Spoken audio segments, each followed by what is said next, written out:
Hey everyone, today I'm creating some birthday cards using a paper pad from Paper Rose and also the SheetLoad of Card template for March 2025.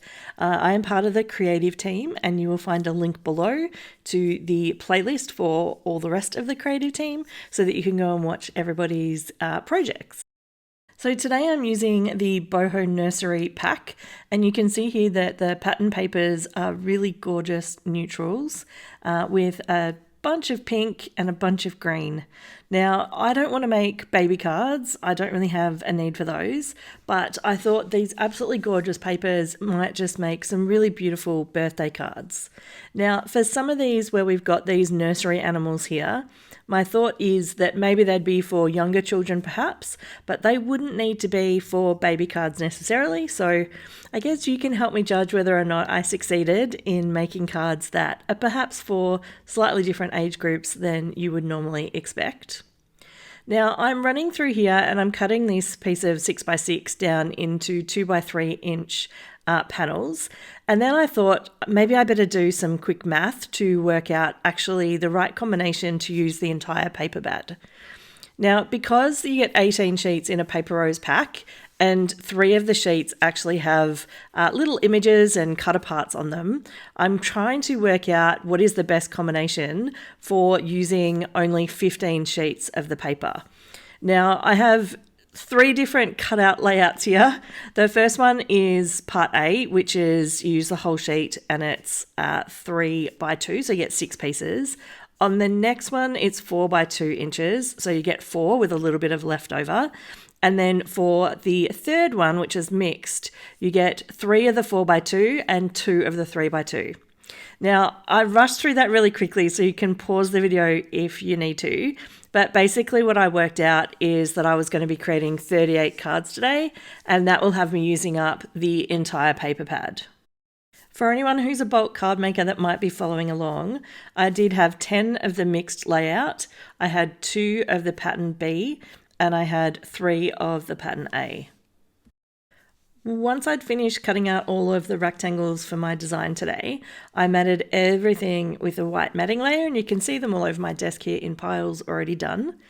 And what I'm doing next is I'm trying to work out which of the pattern papers am I going to pair together for the large and the smaller piece, and then what color of backing panel do I think is going to work.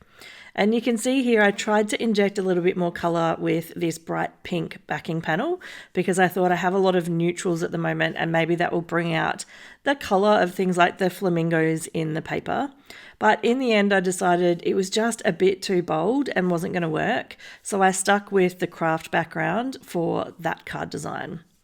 And here I'm laying them all out and I've got 6 different piles. In fact, I think there's more than that. I think there's 8 different piles of cards that I'm going to make today. Earlier in the video, I mentioned that I was using 15 of the 18 sheets because there are 3 that have cut aparts on them. Now, for these, they're quite interesting cut aparts. A lot of them wording is for baby cards, which I'm not keen to make today. And there are some very, very, very cute little images. So there's a flamingo on there, a little octopus, there's some balloons and a butterfly. But at the edge of each of the pattern papers, there was also that strip of coloured dots that matched the pattern paper really perfectly. And I decided to chop those down and then work out how to add them to the card design and create a little bit of interest, but everything's in the same colour family. I figured there would be a way for me to do it. The other thing I did was sat in front of a movie and I fussy cut out all the little images. That's not normally something that I do a lot of, so I'm not very good at it. I do make a little bit of a mess of them every now and then by trying to keep the border nice and consistent, but I find that by using the Cutterby scissors, I'm getting a little bit better, but I do need some practice on cut aparts. I do generally buy the packs of ephemera and use those instead, so this was a little bit different for me for this project. You can see here that I'm trying to work out which ones are going to stand out nicely on the different cards, and I have already attached all of the panels to the backing panel here, so I'm just doing the ephemera and the decoration with the happy birthdays, and then I will glue them together, add them to a standard A2 white card base, and all of my cards will be completed.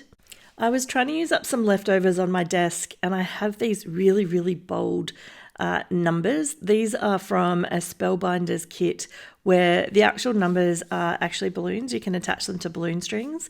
And I did a 5th, 6th and 7th birthday with the black. And you might notice if you check my thumbnail that I did actually, after I finished all of the cards, make a bit of a design change where I put a really bright pink number over the top because the black just seemed too big and too dark given the nature of the cards. I mentioned earlier about trying to do a layout with these little spots, and I decided that I wanted to stretch them a little further. So I have got each of those and I've basically just cut them down into 2 pieces. Now, I didn't cut them directly in half into 3 and 3 inch because the problem with that was I then ended up with perfect circles. So what I did was I actually chopped in the middle of a circle so that I could have them be added to the card in a little bit more of an interesting way. And you might see a little bit more of that later on. At the moment, I'm just looking at the little pieces that I've got on my desk and trying to work out how I can add those to cards. And the octopuses were gorgeous. And I just there's this plant or piece of foliage that I really didn't have a purpose for. So I just put that with the octopus. And even though it probably doesn't make any sense, it actually ended up looking quite cute. With the design for the size B or the B sketch that did 4 of the larger pieces of paper, it left a 2 by 2 inch leftover piece. And so I worked out a way to incorporate those into those 2 cards that had the little sailboat. These next ones, or the ones now on the left, that is the opposite side of the one that had the little decorative pieces and the sentiments. Because I didn't want to use the sentiments, I just flipped it over to the other side, and these are double-sided papers, so it didn't really make too much sense because it had all the letters of the alphabet, but I just figured I would cut it down, I would mat it on white, and if it says LMN with some little cute pictures, it probably doesn't matter too much that it doesn't spell a word or doesn't have any particular significance. So they're on the left, and I've not glued those together yet, but you can see here that I am actually attaching the little flamingos, which are incredibly cute. They are very artsy and very sketchy, and they work perfectly as a contrast on some of these lighter coloured papers where I felt like I needed something that was going to stand out off the background. If you're enjoying the video, it would be amazing if you could hit the like button or consider subscribing. That is how YouTube knows to share the video with more viewers. Now you can see here the bit I was talking about before with the LMN, and I've just put a happy birthday below. And to me, it's still a super cute card that maybe you would use for a toddler age. And the colors are absolutely beautiful. So I really do think that these paper packs from Paper Rose are going to be super, super popular. This is the one with the circles, and what I've done is I've put the cut in half circle at the top where it comes in onto the pattern paper, and then I've attached the happy birthday over the bottom, and you can see here how that looks. I have put another video here that I think you might enjoy.